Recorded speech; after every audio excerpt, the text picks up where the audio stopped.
ये तो ढोंगी लोग हैं जो बोलते हैं हम भविष्यवाणी करते हैं। कहाँ गया ये धीरेन्द्र शास्त्री की भविष्यवाणी?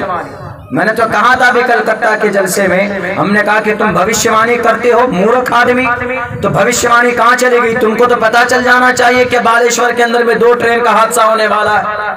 फौरन फोन करके कहते, अपने मोदी जी को कहते, अमित शाह जी को कहते कि सर बालेश्वर में ट्रेन हादसा होने वाला है। दुरंतो और वो कोरमंडल दोनों अच्छी ट्रेनें हैं, एक्सप्रेस है। बालेश्वर से 20 किलोमीटर की दूरी पर वहां हादसा होने वाला है। सर कुछ न कुछ कीजिए। होना चाहिए था, लेकिन ये बेवकूफ बनाते, इन्हें अपना पता नहीं होता कि उनके साथ क्या होने वाला। नहीं, हमारे पास दिव्य शक्ति है, तो तुम्हारी दिव्य शक्ति कहां चली गई थी? फिल्म देखने या सो गई थी? दिव्य शक्ति को भेज देते। दिव्य शक्ति का मतलब यह है कि बैठे बैठे अपनी दिव्य शक्ति से, अपनी ताकत से, जिसको बोलते हैं सुपर ताकत, जिसको बोलते हैं कि सुपर पावर, उसको बोलते हैं दिव्य शक्ति। यहीं बैठे बैठे से कहां पर क्या हो रहा है दुनिया के अंदर, उसको अपने कंट्रोल में कर लेना। लोगों को बेवकूफ बनाने के लिए दिव्य शक्ति का दावा करते हो। तुम्हें कुछ नहीं पता, जाहिल अनपढ़ गवार स्क्रिप्टेड होता है तुम्हारा लोगों के सामने। एक आदमी है आकर के उछलता है, कूदता है और कहता है कि मार लगाया जाए, मार लगाया जाता है, उछलता है, कूदता है पागल के तरह, माइक उठाकर बात करता है। वाह भाई भाई, पागल भी है, लेकिन उसको कैसे पता है कि माइक पे बात करूंगा तो आवाज जाएगी। ये अक्लमंदी कहां से आ जाती है 2-3 सेकंड पे?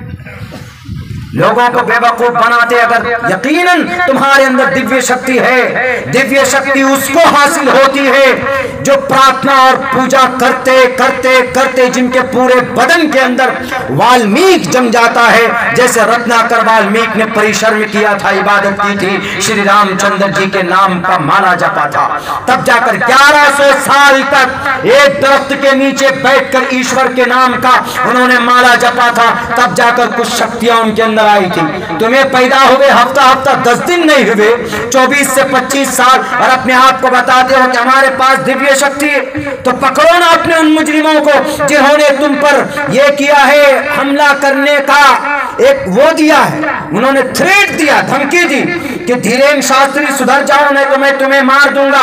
तो वह FIR करके पुलिस वाले को क्या कहता है? पुलिस वाला, भैया हमको कुछ अज्ञात लोगों ने धमकी दी है, तुमको दिव्य शक्ति है, तुमको कंप्लेन करने की क्या जरूरत है? तुमको तो पता चल जाना चाहिए कौन सा आदमी है जो उनको धमकी दे रहा है, जाकर फौरन पकड़ लेते। लेकिन नहीं, बेवकूफ बनाना है। ये सन 2024 की तैयारी, इसीलिए इन लोगों की बातों पर ये दुनिया के लोग, हमारे भारत के लोग बेवकूफ बन जाते हैं। इसलिए मैं अपने हिंदू भाइयों से कहता हूं कि इन पाखंडी लोगों की बातों पर मत आइए, अपने शास्त्र पर अमल कीजिए। आपका शास्त्र आपको ऊपर नहीं कहता है रुद्र वो गिरीवा अश्रयित पिशाचा एवं ब्रह्मा द्विषो जही प्यारू नाम पर जाम जही तुवम तूर्य तरुषतः एवं ब्रह्मा द्विषो जही। जो शास्त्र को नहीं मानता, जो ब्रह्मा को नहीं मानता, उसका सर तन से जुदा कर दो। यानी इसका मतलब यह है कि शास्त्र को मानो, अपने ईश्वरीय ग्रंथ को मानो।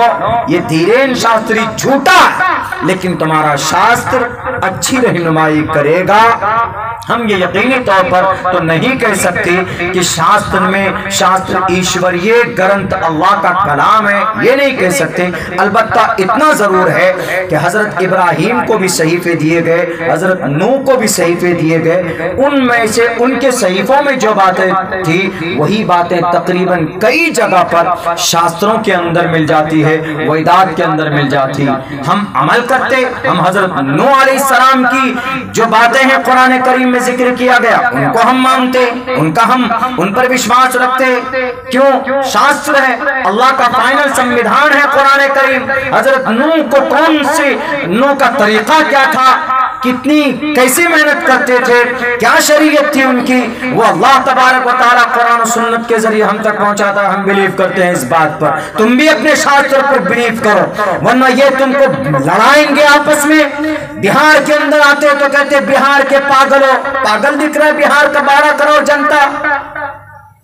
मध्य प्रदेश से आकर बिहार के पागलों, लोगों को बेवकूफ बनाते हैं कि हमारे अंदर दिव्य शक्ति है। तुम अपने धमकी देने वाले दुश्मनों से तो नहीं बचा सकते अपने आप को, और कहते हो कि इसको मार लगाओ और इसके अंदर से बुरी आत्मा को निकालो, दिव्य शक्ति को कहते हो। कहा जाता है कि हनुमान जी के अवतार हैं। कौन से अवतार? हनुमान जी का अवतार अब इस दुनिया में नहीं आने वाला, एक ही अवतार आने वाला है, कल की अवतार, जिसके बारे में कहा गया संबल गराम गुख्य सबराहमने सकहा तमन भवने विष्णु यश कल की प्रादुर्भविष्यति। कल की अवतार कल की जमाने में आएगा। सतयुग चला जा चुका है, त्रेता युग जा चुका है, द्वापर युग जा चुका है, ये कलयुग का जमाना है। 4 लाख साल का ये जमाना है, जिसमें से 5000 साल इस कलयुग का गुजर चुका। इस कलयुग में कल की आ चुके हैं, कल की अवतार, कल युग में अवतार ला चुके हैं। कौन? वो कल की हमारे नबी सल्लल्लाहु अलैहि वसल्लम ही है, वो आ चुके हैं इस दुनिया के अंदर, और कोई अवतार नहीं आने वाला। अगर कोई आता है तो वो बंदर का बच्चा है, ये जो नाचता है, डांस करता है बैठकर और ताली बजाकर लोगों को बेवकूफ बनाता है, पागल कहता है, यह अवतार नहीं है हनुमान जी का। हनुमान जी खुद अवतार, हनुमान जी तो खादिम थे श्री रामचंद्र जी के। सुखदेव के पास से जाकर किराया पर लाया था श्री रामचंद्र जी ने। उनकी बीवी का जब अपहरण हुआ था तब जाकर कहा था कि भाई मुझे मदद के लिए मुझे ताकत चाहिए। तो उस वक्त वानर का, बंदरों का सबसे ताकतवर अकलमंद बंदर वो वानर ये हनुमान जी थे। उनकी शक्ल सूरत, पीछे पूंछ भी है, देखेंगे आप, बिल्कुल बंदरों जैसी है। और उसी हनुमान जी के नाम पर उनके तारीफ में जो कलिमात कहे गए उसी को हनुमान चालीसा कहा जाता है, जिसको पढ़ते हिंदू भाई संकट में जय हनुमान, ज्ञान गुण सागर, जय कपीसते हलो को जाकर, रामदूत अतुलित बलदामा, अंजनी पुत्र पवन सुतनामा। अपने शास्त्रों को मानोगे तो तुम्हारा समस्या का समाधान होगा। हमारे बिहार के बड़े बड़े पार्टी के नेता उनके चरणों पर जाकर झुक जाते। अरे वैद के सामने जाकर झुकोगे, ऋग्वेद को पढ़ोगे तो मन का मैल दूर होगा। अगर इस पाखंडी की बातों पर अमल करोगे जो कहता है कि हमारे अंदर दिव्य शक्ति है, दिव्य शक्ति होती तो पूछो, आज सवाल करो कि उड़ीसा बालेश्वर के अंदर इतना बड़ा हादसा कैसे हो गया। उस वक्त तुम सो रहे थे अपने एयर कंडीशन रूम के अंदर, उस वक्त तुम्हारी दिव्य शक्ति का तफरी करने गई थी। अरे तुमको तो पहले से पता चल जाना चाहिए था कि वहां पर हादसा होने वाला है, 3 ट्रेन आपस में लड़ने वाले हैं, 300 लोग, मजदूर लोग बेचारे आज मुख में अजल बनने वाले हैं। अगर तुम जानते हुए भी अगर तुमने बचाने की कोशिश की तो इस देश का सबसे बड़ा देशद्रोही तुम हो। इसलिए कि जो देश की सेफ्टी को जानता हो, कहीं पर कोई बम ब्लास्ट होता है, अगर कोई जानता है कि यहाँ पर बम फटने वाला है, अगर वो नहीं बताता है पुलिस प्रशासन को तो कानून के नजर में वो मुजरिम। अगर तुम जानते थे अपनी दिव्य शक्ति के जरिए से कैसा होने वाला है तो तुमने नहीं बताया तो तुम मुजरिम हो, तुम पाखंडी हो, तुम देश के मुहिब नहीं हो बल्कि देश के मुखालफत में हो, तुम टेररिस्ट हो। जानते हुए भी तुमने नहीं बताया, लेकिन हम यकीन के साथ कहते हैं यू आर इलिटरेट पर्सन।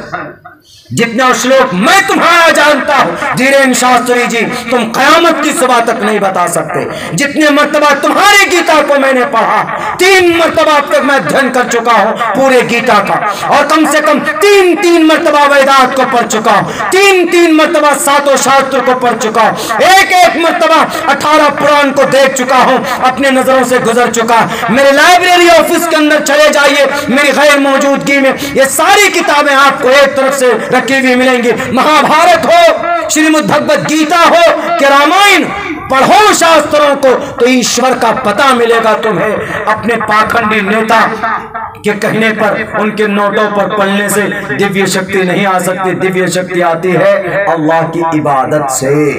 कश जिसको बोलते हैं हम लोग। बैरक है, हमें यही बात कहनी थी आखिर में हमारे समाज के माँ और बहनों और समाज के जिम्मेदार लोगों, हमें भी अपनी जिम्मेदारी पूरी करनी होगी। समाज के बहू बेटियों को भी अपने बच्चों के लिए, अपने भाई के लिए, अपने शौहर के लिए भी फिक्रमंद होना होगा।